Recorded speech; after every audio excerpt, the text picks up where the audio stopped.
Donald Trump is coming back to the White House. Trump won the 2024 U.S. presidential election in a landslide, defeating his Democratic opponent Kamala Harris by 5 million votes.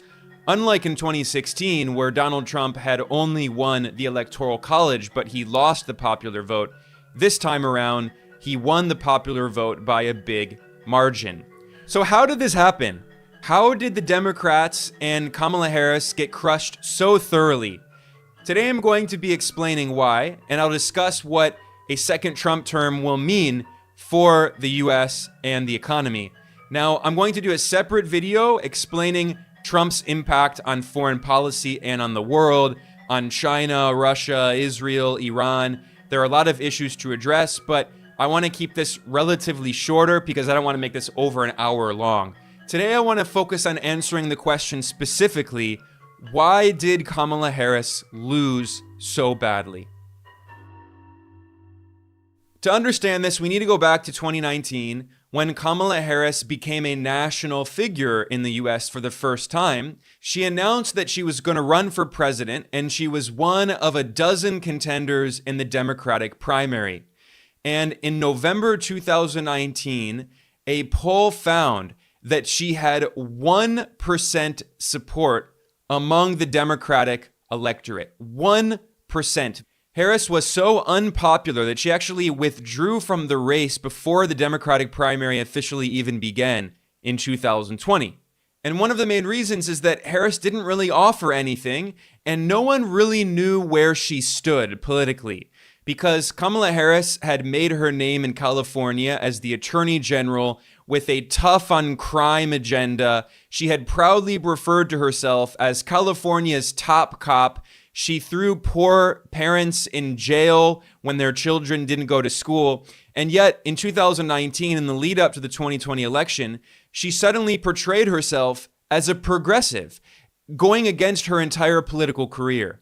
Now, let's not forget the historical context here. In the 2016 and 2020 primaries in the Democratic Party, Bernie Sanders was very popular.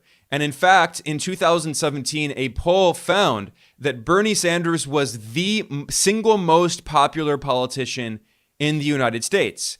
And of course, he was running on a very progressive agenda, but especially focusing on economic issues, challenging the billionaire oligarchs that dominate US politics. He wanted to get money out of politics. He wanted to serve working people in the country and not billionaire elites. He promised higher education would be free. He promised universal health care. So some other candidates in the Democratic Party were trying to steal some of that thunder and portray themselves as progressives, despite the fact that for many years they had been very right-wing Democrats. Kamala Harris is an example of this. She constantly flip-flopped, claiming that one day she was a progressive and the next day she was a tough on crime, top cop, conservative Democrat, and no one could trust her. Authenticity matters a lot in politics, and everyone could see clearly that Harris was a phony. There are so many interviews in which Kamala Harris is asked a question by a journalist and she refuses to answer the question. She responds with 50 words that sound like an answer, but if you actually listen to them, they mean nothing. She was the master of evasion, and no one felt they could trust her. The work that we have done has resulted in a number of movements in that region by Israel that were very much prompted by or a result of many things, including our advocacy for what needs to happen in the region. But the fact that Kamala Harris had no consistent ideology and really didn't believe in anything is also one of the reasons that the Democratic Party leadership loved her. Because the Democratic Party leadership, which is funded by big billionaires and big corporations, could use Kamala Harris as a symbol, as an empty vessel to try to win the election. That's why Joe Biden picked her in 2020 during his race, because he and the Democratic Party donor class knew that she would not rock the boat. Because even though Bernie Sanders was extremely popular with his left-wing economic proposals, in reality, the Democratic Party leadership is entirely accountable to the billionaire donor class. And the strategy of the Democrats for years now has been to continuously move further and further to the right to try to win over so-called moderate Republicans. This was spelled out very clearly by the Democratic Party leader and Senator Chuck Schumer of New York. He famously said, quote, "For every blue-collar Democrat we lose in Western Pennsylvania, we will pick up 2 moderate Republicans in the suburbs in Philadelphia," end quote. So this has been the Democratic Party strategy going back to Hillary Clinton's race in 2016, Biden's race in 2020, and Kamala's race in 2024. Kamala Harris ran a very right-wing campaign, even to the right of Joe Biden, and she was campaigning with the support of neoconservatives like Dick Cheney. Harris held campaign events with the former Republican Congresswoman Liz Cheney, the daughter of Dick Cheney, and her slogan was country over party. She didn't actually present any tangible policies that people cared about. It was all this idea that we have a very big tent that brings together right-wing Republicans from the Bush administration with the Democrats. And I also want to thank your father, Vice President Dick Cheney, for his support and what he has done to serve our country. She thanked Dick Cheney, one of the architects of the Iraq War, for serving our country, as she put it. Dick Cheney was the vice president under George W. Bush of the Republican Party. 2 decades ago, he was the main enemy of the Democrats. They rightfully condemned and protested Cheney and Bush for invading Iraq, which caused 1 million Iraqi deaths. But in 2024, they were literally campaigning with the Cheney family. And let's not forget that Kamala Harris never had a Democratic mandate for her campaign for president. She had never run in a primary. There was no Democratic primary because it was assumed that Joe Biden would be the candidate as the incumbent president. But because of his very bad state of mental health, to put it euphemistically, Kamala Harris was anointed by the Democratic Party leadership, despite the fact that she was very unpopular with the American people. So even before she started campaigning, she did not have a lot of support. And then when Harris was given the nomination by the party to be their candidate, she ran a very right-wing campaign. She tried to out-Trump Trump on immigration, which is one of the most insane things you can think of. She insisted that the Democrats were going to be really tough on immigration and basically echoed similar rhetoric of Trump. Now, why would someone vote for a softer version of Trump when they can just vote for Trump? I mean, what is the point of this strategy? It makes no sense. This is exactly what Hillary Clinton and the Democratic leadership did during the 2016 race, when Clinton and Trump were the 2 least popular politicians in the United States, and Bernie Sanders was the most popular politician. But the billionaire donor class that fund the Democratic Party hated Bernie, of course. In fact, not only did the Democratic leadership not learn anything from their failure in 2016, they doubled down on the same failed strategy, and Hillary Clinton admitted that she was advising Kamala Harris in the 2024 election. So what is your assessment of the stakes of this election? I mean, you are in a very exclusive club of people who've ever run for president, let alone run against Donald Trump. So to what extent do you offer counsel or do you speak with Kamala Harris about how to run against Donald Trump, who, as you've said, is a different candidate now, a darker candidate, arguably, than he was in 2016? That's absolutely true, Willie. You know, I've talked with Kamala a few times. I obviously talked with her before the debate. Hillary Clinton was the only person who had ever lost an election to Trump, and she was advising Kamala on how to beat Trump. So maybe it's no surprise that Kamala lost to Trump. But the reality is that structurally, the Democratic Party is not capable of learning that lesson because it is entirely dependent on donations from big corporations, from Wall Street, from billionaire oligarchs. And Kamala Harris spent half of her campaign trying to woo those oligarchs on Wall Street. So basically, the Democrats spent the entire campaign spitting in the face of their own base, telling their own voters, screw you. We're not going to give you anything. You don't deserve anything. We're going to try to win over the Republicans. Because the view of the Democrats is we don't have to give people on the left anything. They have to vote for us. They have no other option. So you know what actually happened? A lot of Democratic voters and left-wing voters simply stayed home. They did not participate. As Reuters noted, for the first time, the number of independents who voted in the 2024 election outnumbered the Democrats. 34% of voters in the 2024 election were self-declared independents, the highest number on record. That was tied with the Republicans at 34%. Democrats had the lowest turnout of just 32%. And even in major Democratic strongholds like Massachusetts, local media outlets noted that turnout was much lower because so few people were motivated to actually vote for Kamala Harris.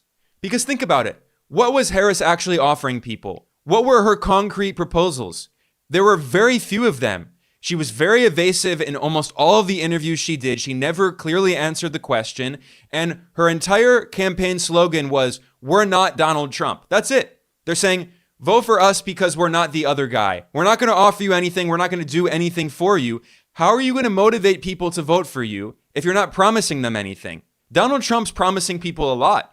We know what Donald Trump's proposals are. High tariffs, build the wall, deport immigrants. A lot of these proposals are very crazy and extreme, but he's offering people something tangible. He's saying we're going to change the status quo. Whereas the Democrats are saying, we're not going to offer you anything. We're going to continue with the status quo because the status quo is good. This was the same strategy of the opponents of Brexit in the UK. They said, everything's fine. We don't need to offer anyone anything. And what happened? They lost. The Brexiters won because they were offering people something, even though they were often full of BS, even though their promises were false, they were still offering something.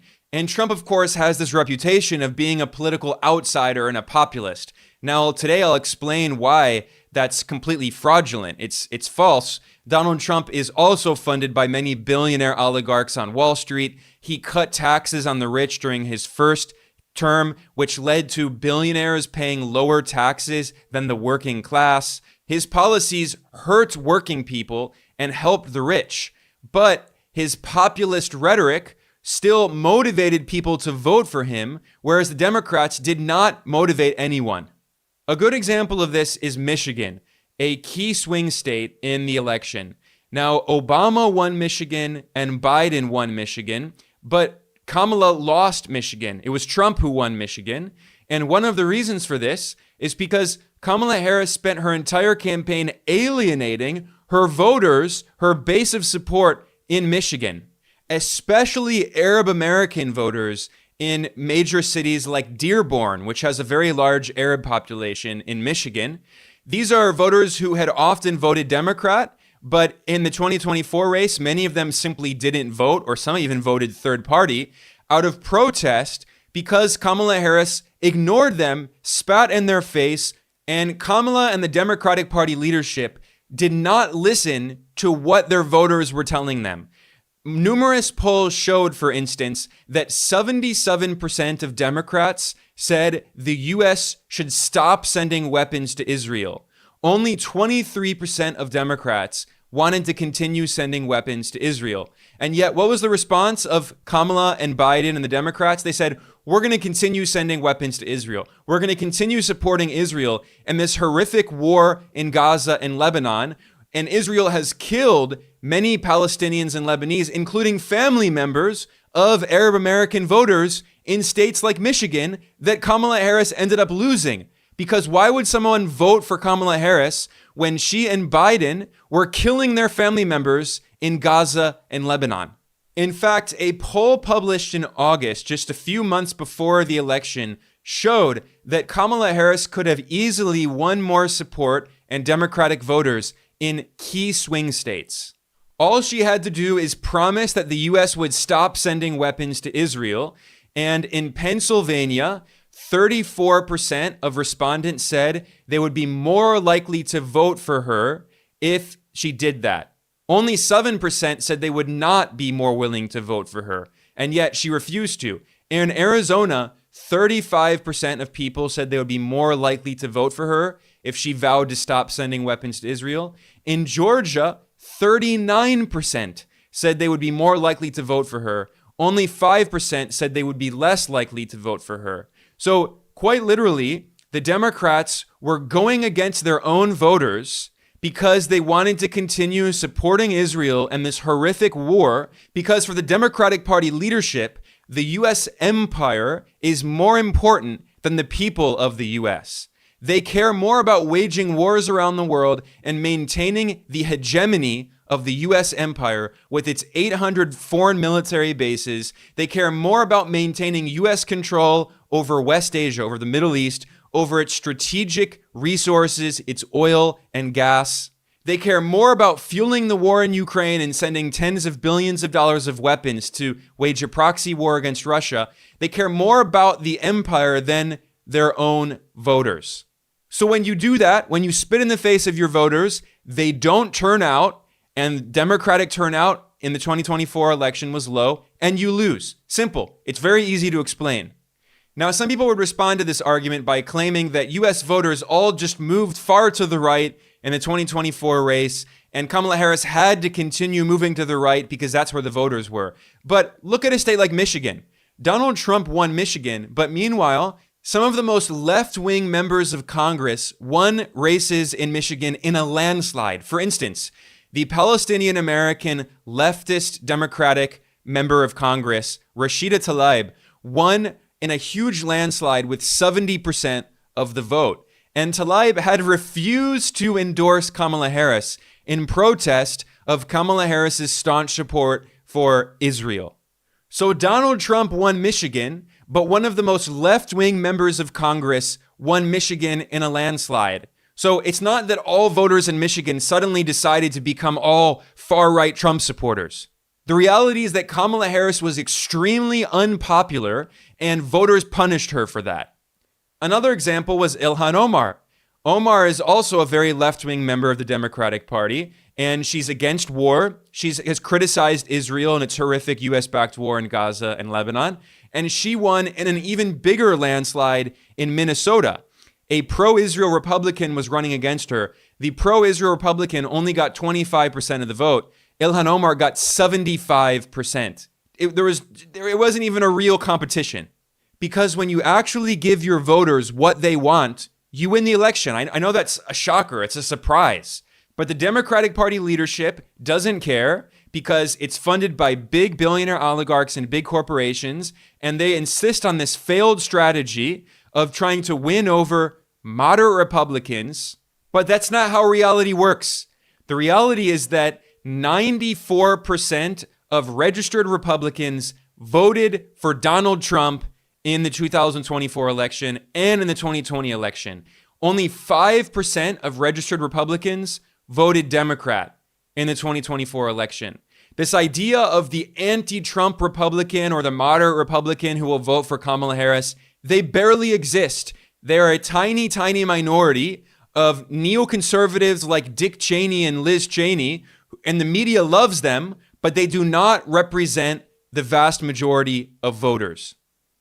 Now, if you looked at the polls over months, consistently, voters said that one of the most important issues for them was the economy, the bad state of the economy, and 67% of voters said the economy was not good or was poor. But some mainstream reporters like the Washington Post's Jeff Stein, they were surprised by this because they said, look, the economy is doing so well. Stocks are booming.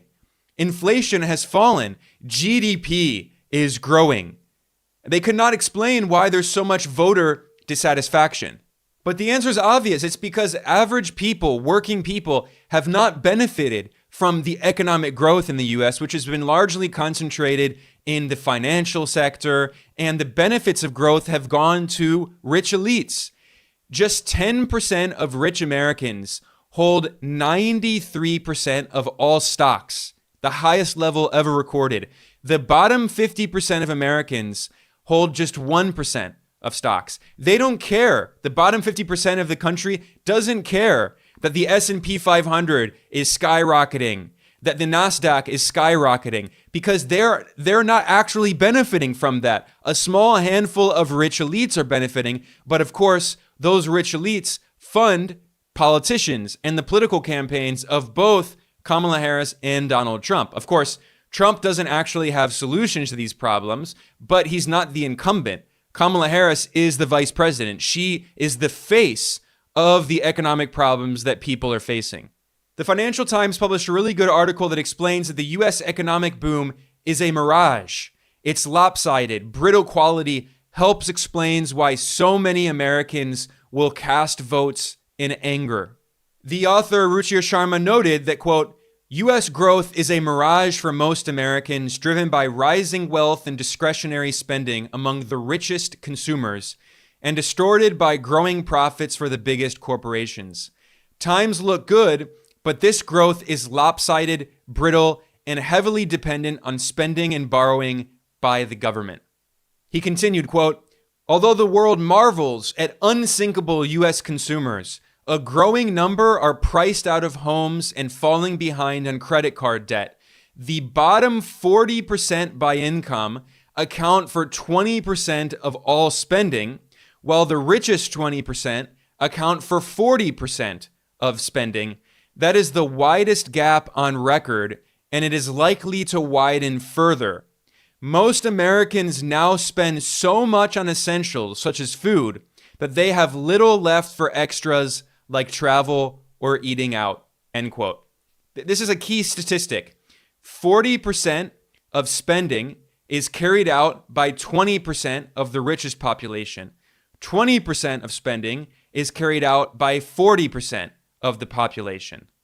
Of course, that's just spending.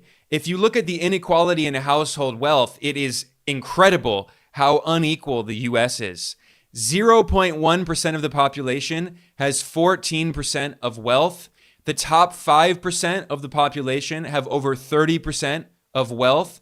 The top 10% of the population have 67% of wealth.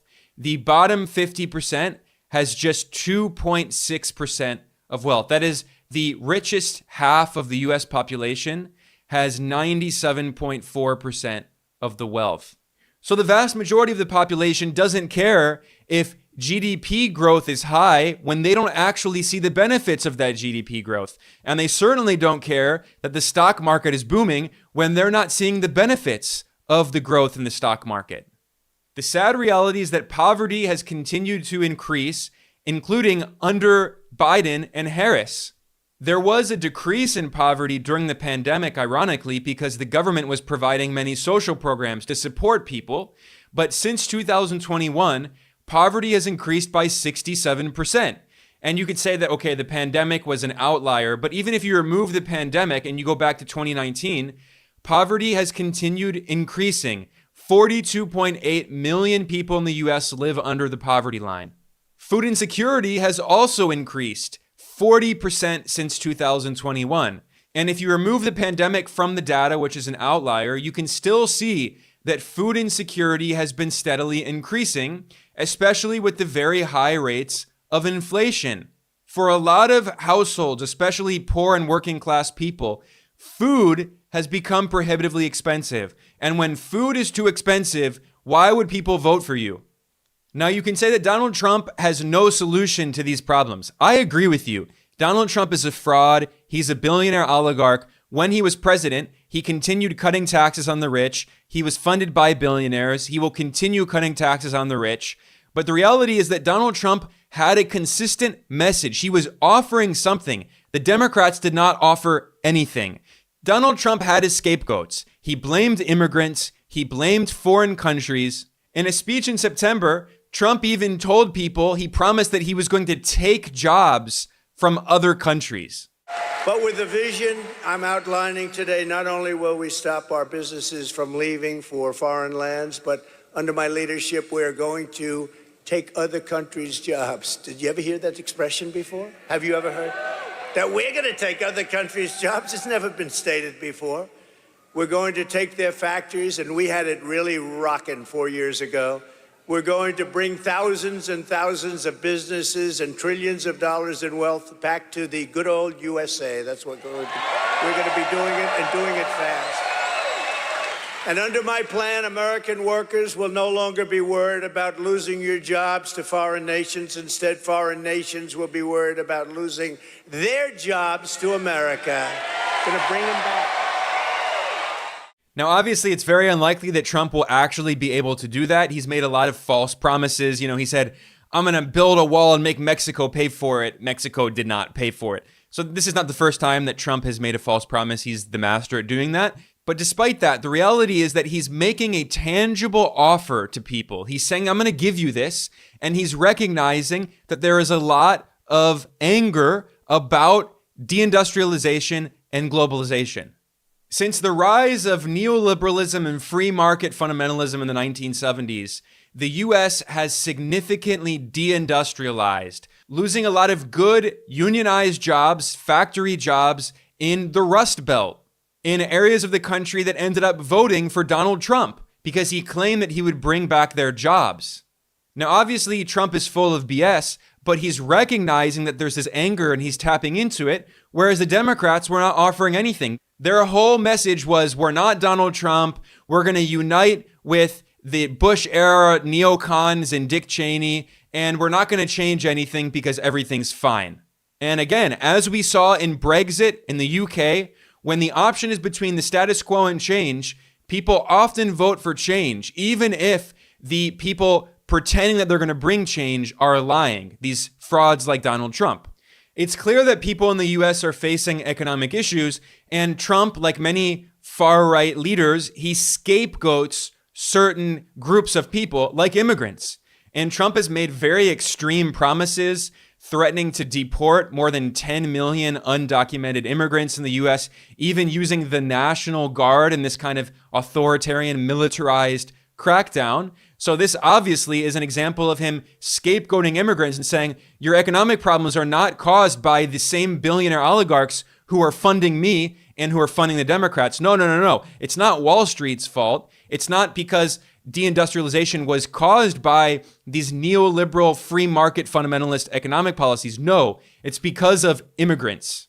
This could ironically create a lot of economic problems in the US because a lot of immigrants work very low-paid menial jobs, but that are very important for the economy. Growing food, working on farms, for instance, which could not be more important, is providing food for people, or working in slaughterhouses, for instance. There are a lot of immigrants who work there, and it's going to be difficult to find people who are willing to work these dangerous and low-paid jobs. But this also could benefit some of the capitalist oligarchs who are funding Donald Trump, because as he threatens to crack down further on immigrants, it's going to mean that immigrants have fewer and fewer protections. So it makes it easier for companies and oligarchs to exploit immigrants. It makes it easier for capitalists to pay them lower and lower wages, or even to steal their wages, which is a common problem, because if you're an undocumented immigrant and you work for someone below the table and they don't pay you, they steal your wage, what are you going to do? You can't go to the police and ask for the police to take action because you don't have papers, you're not documented. So some of these capitalist interests, of course, could benefit from Trump's anti-immigrant policies, but overall, it's likely going to cause even more economic problems. But again, this is an example of how, despite Trump's so-called populist rhetoric, and despite the fact that there are some working class people who voted for him, especially in the kind of Rust Belt areas, the reality is that they're probably going to be hurt by Trump. An analysis of Donald Trump's tax proposal by the Institute on Taxation and Economic Policy found that Donald Trump will end up reducing taxes on the richest 5% of the country and increasing taxes on everyone else. And taxes will go up the most on the poorest 20% of working class Americans. This is just what's so tragic about this whole situation. History repeats itself. First time as tragedy, second time as farce. Because in 2016, Trump had the same message, and what did he do? He came into office and immediately he cut taxes on the rich, he cut taxes on big corporations, and for the first time, billionaires under Trump were paying a lower tax rate than the working class. In 2018, the richest 400 families in the US paid an average effective tax rate of 23%, whereas the bottom half of American households paid a tax rate of 24%, more than billionaires.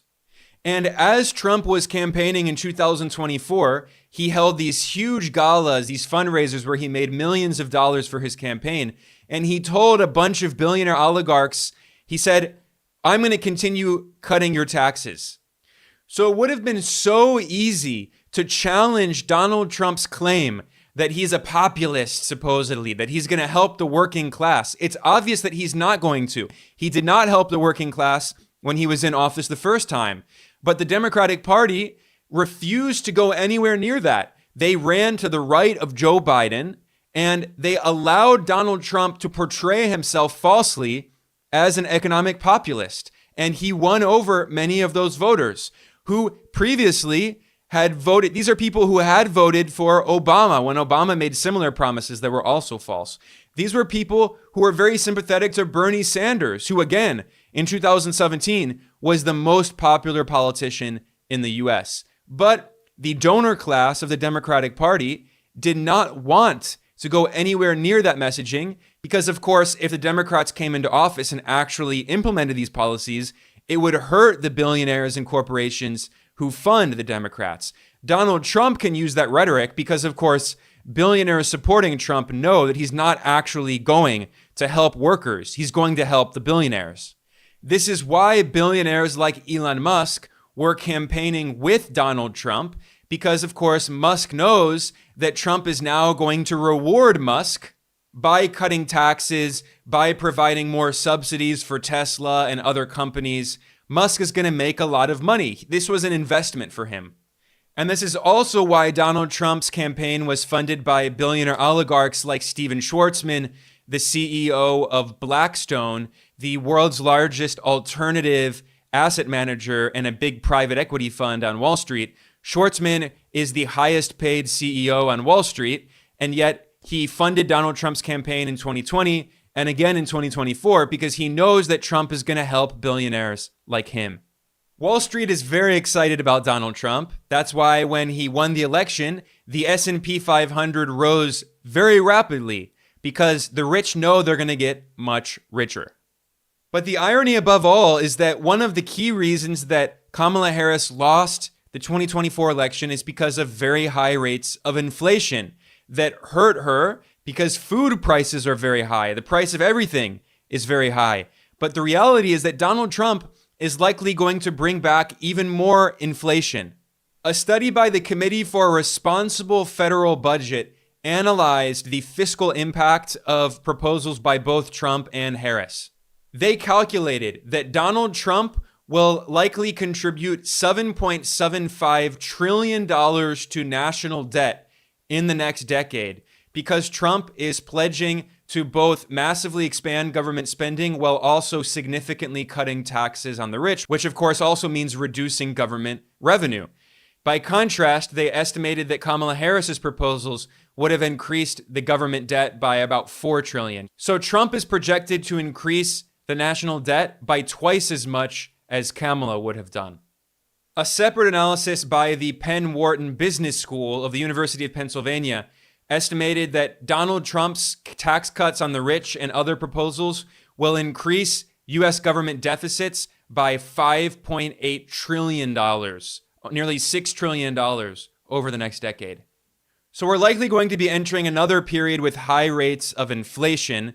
Now, of course, the U.S. government can pay off that debt because the U.S. government's debt is in dollars and the U.S. can print dollars. But of course, that means there will be more inflation. So that's the trade-off. If you want to manage the debt, which you can do, as modern monetary theorists point out, you can do so, but it will lead to more inflation. And we've already seen how destabilizing inflation has been on the U.S. economy and on the world. So unless the government actually has policies that help working people as they see their purchasing power erode due to inflation, in reality, what more inflation will do is lead to the rich getting even richer, because it's very likely that we will see high rates of nominal GDP growth under Trump. The economy will run hot, but then inflation will also be hot. And that means that the stock market is likely to continue to boom, especially as taxes are cut on the rich. So the S&P 500 will go up more and more. And we already see that 93% of stocks are held by 10% of the population. So that already horrific wealth inequality in the US is likely to continue getting even worse under Trump. Investors are already expecting higher inflation. This is why the yield on the US 10-year Treasury security steeply rose when Donald Trump won the election. This is a sign that they expect that there will be higher rates of inflation and that the economy will be running hot. So the Federal Reserve will go back to raising interest rates, which will lead to higher yields on Treasury securities. And this isn't even to mention the impact of tariffs. Donald Trump has pledged very high tariffs on multiple countries, including blanket 60% tariffs on Chinese goods, which will likely lead to even more inflation because the US imports so many products from China, and those will be more expensive because of the tariffs. I'm going to talk about the impact of Donald Trump's policies on China and many other countries in a separate video, but today I wanted to focus specifically on why Kamala Harris lost the election, and I didn't want to make this video too long. So definitely check back for my video explaining the impact of Donald Trump's victory on US foreign policy and the rest of the world. But on that note, I'm going to conclude. I hope I helped people to understand a little bit of what's going on in US politics, why Donald Trump is coming back to the White House, and why the Democrats have yet again failed like they did in 2016, why they have not learned lessons because the political party itself, the Democratic structure, is entirely dependent on billionaire oligarchs, the donor class, that refuse to learn lessons because it goes against their economic interests. And of course, why Donald Trump was able to use kind of populist rhetoric that tapped into anger at the current economic problems, but how he's not going to actually solve those economic problems. Likely they will continue to get worse. Inequality will get worse. And unfortunately, he will probably respond with even more scapegoating of foreign countries, scapegoating of China, scapegoating of immigrants. It's going to be 4 very difficult years. On that note, I'm going to conclude. I am Ben Norton. I'm the editor-in-chief of Geopolitical Economy Report. I want to thank everyone for joining me today. Please like and subscribe. Please share this. And I will see you all next time.